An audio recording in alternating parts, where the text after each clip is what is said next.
Так, всем приороводам привет большой. Может, и у кого-то тоже такие проблемы бывают, не знаю.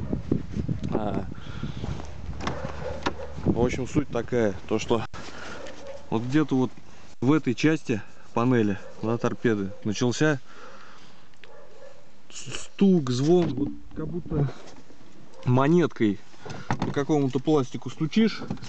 Сейчас что-нибудь найду подобное. Такой звонкий, неприятный стук.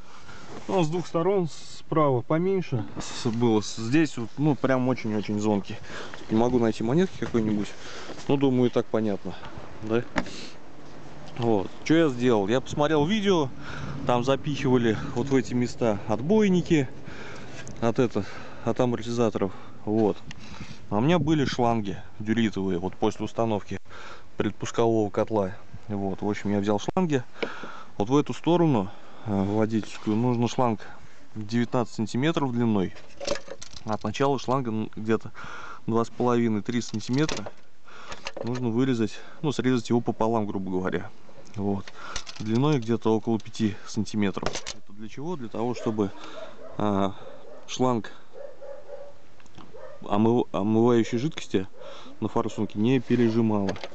Вот его сюда вставляем. Он входит.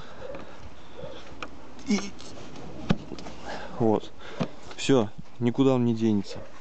Если взять шланг покороче, да, сюда, его просто когда открываете, закрываете, его выдавливает в крыло, и, в общем, нифига ничего не помогает, не звенит. А на ту сторону, на пассажирскую, можно покороче шланг. Вот здесь он около 16 сантиметров. Здесь вообще париться не нужно. Берем просто и вталкиваем. Все, вот он уперся, не выйдет оттуда. В общем, с этим разобрались, но это как бы временное решение, все равно нужно будет менять петли. Вот. Так, ну, как бы все. Ну, немножко опять о котле. Вообще очень доволен им. Вот это, конечно, удлинитель, все это нужно будет переделать. И небольшой анонс. Вот это фишки подключения к фарам. Вот это вот релешки для ближнего дальнего света, ближнего ходового огня и плавное включение-выключение ближнего света. Вот, то есть у меня Приора 9-го года, у нее нету ходовых огней вот в стандартных местах, да, я хочу сделать, чтобы были, ну, как бы не штрафовали, но останавливали, неохота, чтобы просто так останавливали больше, так часто забываешь включить. Вот, но это все в будущих видео.